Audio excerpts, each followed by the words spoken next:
சேலத்தில் நடந்த மாநாட்டுக்கு 58 கோடி கட்சியில் நிதி வசூலிச்சிருக்காங்களாம். 58 கோடி, 5000 வாலண்டியர்ஸ், 5000 பணியாளர்களை வச்சு அந்த மாநாடு நடத்தினாங்களாம். அப்படி 5000 இளைஞர் படையை வச்சு தூத்துக்குடியில சென்னையில வெள்ளச்சேதத்துக்கு உதவி இருக்கலாமே. கட்சியில 58 கோடி வசூலித்த நீங்கள் ஒரு 5 கோடியை வசூலித்து உதவி இருக்கலாமே. எப்படி எப்படி 5 லட்சம் கொடி கட்டணும், 100 ஏக்கர்ல மாநாடு போட்டோம், 1000 ட்ரோன் வட்டம். மாநாட்டின் தலைவர் இளைஞரணி தலை செயலாளர் பேசிக் கொண்டிருக்கும் போது நாற்காலி மட்டும்தான் இருக்கு, ஒருவே இல்லையடா.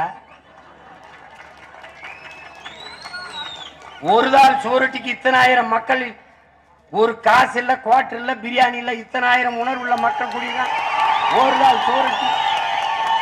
உடுமலைப்பேட்டையில சீமான் பேசுறான், அவ்வளவுதான். உங்களை மாதிரி மாச கணக்கா இளைஞரணி மாநாடு வருகிறார் எங்க ஐயா பொன்முடி.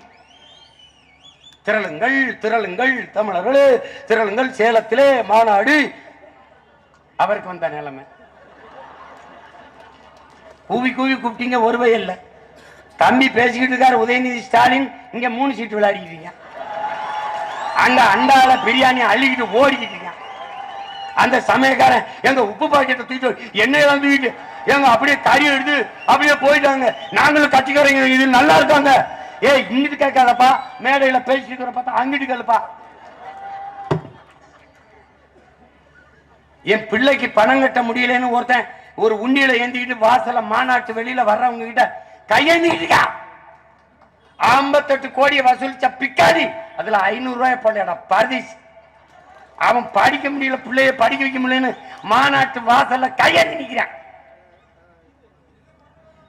மாடல். உனக்கு ஒரு களம் உருவாயிருச்சு, நீ உருவாக்கியிருக்க. அண்ணா தொடங்கிய கட்சியை கருணாநிதி கைப்பற்றி பேரம்பேத்தியலுக்கு சொத்தளி வச்சது இல்ல ராஜா. இது எம்ஜிஆர் தொடங்கிய கட்சி அப்படி கைப்பற்றி வந்த கட்சி இல்லது, அப்படி கிடையாது. இது நாமளே உருவாக்கிய கட்சி. அந்த திமிரும் பெருமிதம் நமக்கு இருக்குன்னா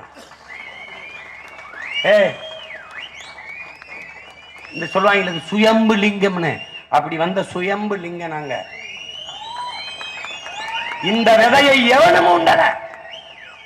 எங்களுக்கு விதை போட்டவனும் இல்ல, தண்ணி ஊத்தி வேலி கட்டி உரம் போட்டு வளர்த்தவனும் இல்ல, எல்லாம் நாங்களே நாங்களே. இது கறிக்கோழி இல்ல, இது நாட்டுக்கோழியும் இல்ல, இது காட்டுக்கோழி. பார்த்திருக்கணும். நீங்க சொல்லலாம் இது பனங்காட்டு நரி சலசலப்பு கஞ்சாது அப்படின்னு. பனங்காடே நாங்க தான். இது பனங்காட்டி நரி அல்ல, இது வன்னிக்காட்டு புலிகள். இது இதுகிட்ட அப்படியே வாழாட்டு சுரண்டா. இந்த தேர்தல்ல எங்க ஆட்டம்தான், எங்க ஆட்டம்தான். எங்க காலுக்குள்ளதான் பந்து கிடக்கும். நாங்க எத்துனா எத்துவோம், நாங்க அடிக்கிற பக்கம் தான் ஓடும் பந்து. நீ பாரு, ஒருத்தன் பதில் சொல்லிட்டு போடாப்பா. 10 ஆண்டு மன்மோகன் சிங் ஆண்டு எனக்கு என்ன, 10 ஆண்டு மோடி ஆண்டு எனக்கு என்ன. தம்பி அண்ணாமலை இங்க வா, நீ எதுக்கு? நான் அண்ணன் உன்னை ஆதரிச்சிடுறேன். இந்த பேச்ச பதிவு பண்ணி வச்சுக்க தம்பி. அண்ணன் சொல்றேன், உன்னை ஆதரிக்கிறேன். எதற்காக? தமிழர் நிலத்திற்கு தமிழர்களுக்கு பாரதிய ஜனதா தேவை. ஒரு காரணம், ஒரே ஒரு காரணம். ஜம்மி ஒன்னு சொல்லிருங்க தம்பி, ஒன்னு சொல்லிருங்க. ஆதரிச்சுட்டு போறோம். நாளையில இருந்து எங்க சின்னம் விவசாயில, எங்க சின்னம் தாமரை. ஒன்னு சொல்லுங்களேன் பாப்பா. ஒன்னே ஒண்ணு. 22 மாநிலத்தை இங்க ஆண்டிருக்கீங்க. இந்த மொத்த நிலத்தையும் கொடுத்ததை விடுங்க, ஆண்டிருக்கீங்க. அங்க ஊழல் ஒளிஞ்சிருச்சா? லஞ்சம் ஒளிஞ்சிருச்சா? தடையற்ற மின்சாரம் வந்துருச்சா? அனைவருக்கும் கல்வி, கல்விக்கேற்ற வேலை, வேலைக்கேற்ற சம்பளம் வந்துருச்சா? தரமான மருத்துவம். தம்பி, உத்தரப்பிரதேசத்தில் மருத்துவமனையில பாயில படுத்து தரையில படுத்து கிடக்கிறான் தம்பி ஒரு நோயாளி. அவனுக்கு குளுக்கோஸ் போத்தலை ஏற்றுவதற்கு ஒரு ஸ்டாண்ட், நிறுத்தம் கிடையாது. ஒரு அம்மா கையில பிடிச்சிட்டு இருக்கிற, இந்த கை வலிச்சிருச்சு, இந்த கையில பிடிச்சிட்டு இருக்கா. இது குஜராத் மாடல். காஞ்சிபுரத்துல ஒரு மருத்துவமனை, ஒரு நோயாளி படுத்து கிடக்கிறாரு. அவருக்கு குளுக்கோஸ் ஏத்துறதுக்கு ஸ்டாண்டு கிடையாது. ஒரு அம்மா கையில பிடிச்சிட்டே இருக்கு. இந்த கையில பிடிச்சிருக்கு, வலிச்சிருது. இந்த தொடப்பா இருக்குல்ல, தொடப்பா இந்த பிடி போட்டு, அது என்னது அது சொல்றது, மாப்பு. அந்த மாப்ப, அந்த மாப்பு இருக்குல்ல, அதுல ஒரு குச்சி இருக்கும்ல, அந்த மாப்பை வச்சு அந்த குச்சி அந்த இதுல கட்டி அந்த அந்த நோயாளிக்கு கொடுக்க செய்யுது. இது என்னது? திராவிட மாடல். அது குஜராத் மாடல், இது திராவிட மாடல். ரெண்டுமே ஓடு மாடல். இதை காயிலாங்கடையில தூக்கி போடல். That's all, Your Honor. அதவே 2 கோடி 3 கோடி ரேஞ்ச் ரோவர் காஞ்சி ரோவர்னு எதே ஓடி கிடக்குறேன். இவன் இன்னும் பழைய துருப்பிடிச்ச அம்பாசிடர் வச்சுக்கிட்டு திராவிட மாடல் அந்த மாடல். கர்மம் கர்மம். உன் மாடல்ல மண்ணலி போட என்ன வச்சிருக்க மாடல்? இங்க ஒரே ஒரு ஆட்சி தான், தமிழர் ஆட்சி, அறம் சார்ந்த ஆட்சி.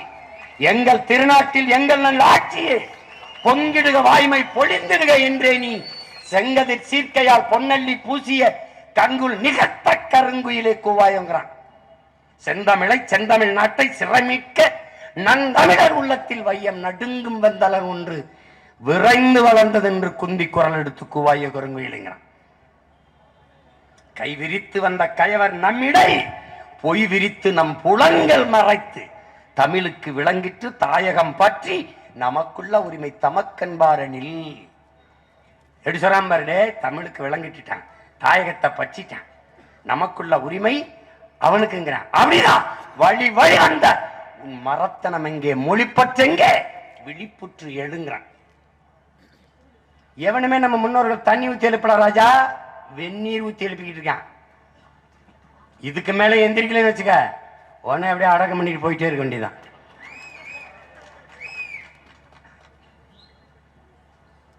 இப்படி பாரு, நறுக்குவோம் பகையின் வேறு சிறுத்தை பெருங்கூட்டம் நாம் தமிழர் நாம் தமிழர் என்று முரசறைவாய். இதுவரைக்கும். இதுக்கு முன்னாடி வென்று வருவான் திராவிட காளை, யார்? நம்ம தாத்தா தான். ஏன் நம்மள மாதிரிதான் ஏமாந்து அப்படியே வேப்பல் அடிச்சவன மயங்கி மயங்கி மண்டையாட்டி அப்படி இருந்த ஒரு காலகட்டத்தில் ஓங்கி செவில் அரைஞ்சவன என்னப்பா அப்படி தெளிவு வருது. அப்படி ஒரு தெளிவு அவருக்கு வருது. வரும்போது வென்று வருவான் திராவிட காளை என்று பாடிய புரட்சி பாவலன் நறுக்குவோம் பகையின் வருண்டான். நான் தமிழர் நாம் தமிழர் என்று முரசறைவாய். அடுத்த வரிய கவனி, அடுத்த வரி ரொம்ப முக்கியம். குறுக்கில் முளைத்திட்ட இந்த அயலார் ஆட்சிங்கிறான். கூண்டோட போயிட்டு கொட்டடா முரசம்ங்கிறான். இங்க நல்லா கவனிக்கணும் டியர் பிரதர்ஸ் அண்ட் சிஸ்டர்ஸ், நல்லா கவனிக்கணும். இந்த குறுக்கில் முளைத்திட்ட அயலார் ஆட்சி ஏண்டா போட்டான்? எங்கடா வெள்ளக்காரங்காலத்துல போட்டான் அந்த வரிய? அப்படின்னா வெள்ளக்காரனை எடுத்து போட்டான்னு அர்த்தம். விடுதலை பெற்ற நாட்டிலே திராவிடர்கள் ஆட்சியில போடுறான்னா குறுக்கில் முளைத்திட்ட அயலார் ஆட்சி எது? இந்த திருட்டு பயலு ஆட்சி தான்.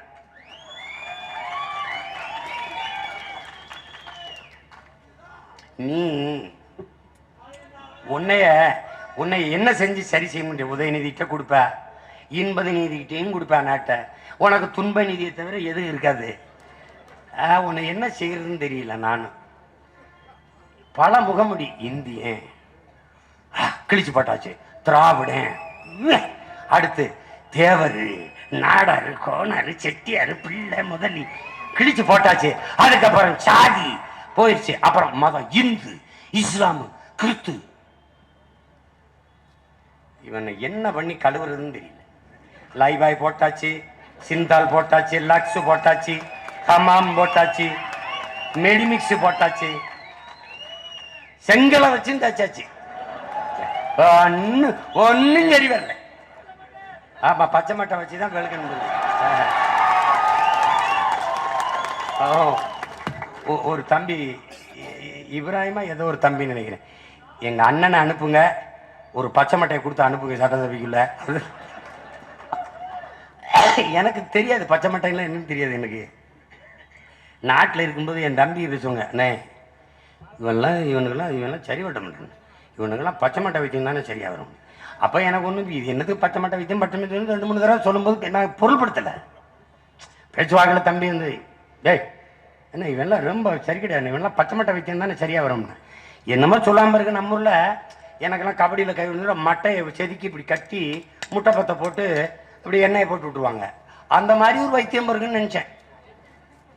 உண்மையிலங்க இப்படி கை செதுச்சுன்னா அப்படி மட்டையை அப்படியே செதுக்கி வச்சு அதில் உளுந்து முட்டை அப்படி கட்டி விட்டுன்னா அப்படியே காஞ்சி பிடிச்சிக்கணும். சிரிச்சிருங்க. அப்போ கொஞ்சம் கொஞ்சம் எண்ணெயை விட்டுக்குருவோம், விளக்கெண்ணெயை அப்படியே அதை ஒரு மாதம் கழிச்சா ஆறும் அப்படி எடுத்து போடுவோம். இந்த வைத்தியம்னு நினைச்சேன். ஒரு நாள் என்னதான்டா பச்சை மட்டை அது அண்ணே அது தெரியாது அண்ணே. தலைவர் என்ன பண்ணுவாருன்னா சரி வரலன்னா பச்சை மட்டை வைத்தியம் என்னடா பண்ணுவீங்க அப்படின்னு. அண்ணே சட்டையெல்லாம் கழட்டிட்டுனே பச்சை மட்டை இருக்குன்னா பச்சை மட்டைன்னு ஆமாம் அந்த கருக்கை சீச்சிட்டுண்ணே பிடிச்சுண்ணே வெளுத்து விட்டோம்னாண்ணே தோலை அப்படியே சட்டை சட்டையாக பிஞ்சுக்கிட்டு வரும்னே. அப்புறம் கடல் தண்ணீர் இருக்குன்னா ஒரு வாளியில் எடுத்துகிட்டு வந்துண்ணே ஊற்றி விடும்னே, இல்லைன்னா உப்பை கரைச்சி ஊற்றி விட்டுருவோம்னே. ஆளு அது வர வாயை திறக்க மாட்டான், ஒன்றும் சொல்ல மாட்டான். இந்த பச்சை மட்டையை அடித்து உப்பு தண்ணியை ஊற்றுனோட எல்லா உண்மையும் சொல்லிடுவாங்க. இப்போ நம்மளும் கூட அதை என்கொயரிக்கு வைக்கணும், விசாரணைக்கு வைக்கணும். 2 பச்சை மட்டைக்கிட்ட வெளுத்து எவன் எவ்வளோ கொள்ளையடிச்சிருக்கான்னு சொல்ல மாட்டான். அந்த சிவாஜி படம் மாதிரி ஆபீஸ் ரூமுக்குள்ள போங்க, அங்க அந்த ஜிம் பாய்ஸ் இருப்பாங்க, அந்த கூட்டங்கள் எல்லாம் இது பண்றதுக்கு நிறுத்திருப்பாங்களா, அவங்களுக்கு பேர் என்ன? பவுன்சர். பவுன்சர் பவுன்சர் மாதிரி ஒரு 4 பேர் அப்படி குறுக்கு மறுக்குமா அப்படியே நடக்க விடும்போது அப்படியே இருப்பான். என்ன நடக்குமோன்னு பச்சை மட்டைக்கு வச்சு சரி எவ்வளோ வச்சிருக்க நீ சொல்றியா நான் சொல்லுவ? 2 லட்சம் கோடி வச்சிருக்க. நீயா கொடுத்தா வெளியில இருப்ப, நானா எடுத்தா உள்ள இருப்ப. வசதி எப்படி? வசதி எப்படி? எனக்கு அங்க ஒரு அணை கட்ட வேண்டியது இருக்கு, 2500 கோடி தேவைப்படுது, கட்டிரு. உன் பேரை வைக்கிறேன், இல்லை உன் பொண்டாட்டி பேரை வைக்கிறேன். சரி ரொம்ப நீ விரும்பிட்டு உன் அப்பாட்டி பேரை கூட வைக்கிறேன். எனக்கு வேண்டியது அணை, உன் துணை எதுவோ அது பேரை வச்சுக்கோ. வழி இல்லை. சிலரே சேதாரம் இல்லாமல் நகை செய்ய முடியாது, சிலரேனும் சாகாமல் பகை வெல்ல முடியாது. பண்ண பழகடா பச்சை படுகொலை பைந்தமிழ் இனத்திற்கு உயரடா விடுதலைத்தான். கொலை வாழின எடடா மிக கொடியோர் செயல் அறவே, குகைவாள் ஒரு புலியே உயர் குணமேவிய தமிழன் தான்.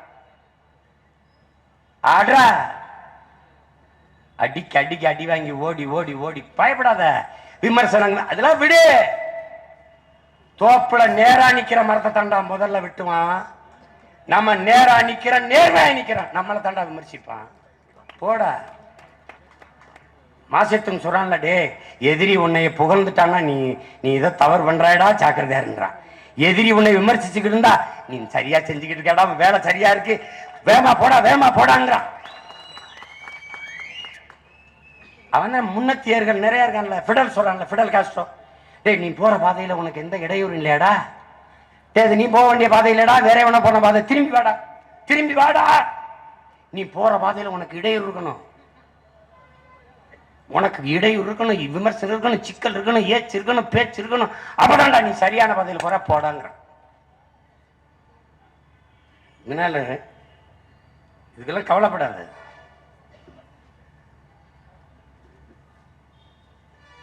வளைஞ்ச ஆணியை வேணாலும் அடிப்பானா தம்பி, நேரா நிக்கிற ஆணியை தான் அடிப்பான். நம்ம நேரா நிக்கிறான் அடிக்கிறான். இப்ப நாமளே கூட்டணிக்கு வர்றோம்னு சொல்லு, பேச மாட்டான். சீமான் யார் கூட போவார், எத்தனை கோடி வாங்கி இருப்பார், எவர்கிட்ட இருப்பார்? தம்பி கோடிக்கணக்கான ரூபாயை உனக்கு தர்றேன், எத்தனை சீட்டு கேட்கிறிய தர்றேன்னு சொன்ன இடத்துல வேணாம்னு எந்திரிச்சு வந்த ஒரு ஆண் மகன் பிரபாகர மகன் நான் தாண்டா இருக்கேன், ஒருத்தன் கிடையாது அந்த நாட்டு. எனக்கு வேண்டாம், எனக்கு வேண்டாம். நான் 4-3 சீட்டை வச்சு ஒன்னும் பண்ண போறது இல்லை. எனக்கு இந்த நாடு வேணும், ஏன்னா எனக்கு கனவு இருக்கு. இது நான் கண்டது இல்ல, என் தலைவன். அவன் கண்டதும் இல்ல, அவன் முன்னவர்கள், அவன் முன்னவர்கள், அதுக்கு முன்னவர்கள், பல ஆயிரம் ஆண்டுகளாக எனது இன முன்னோர்கள் தூக்கி சுமந்த கனவை என் தலைவன் சுமந்தான். அவன் பிள்ளைகள் அவன் கனவையும் சேர்த்து சுமக்கிறோம். அதனால சிறிய தடுமாற்றம் இல்ல, தளர்ச்சியும் இல்ல, ஒண்ணும் கிடையாது.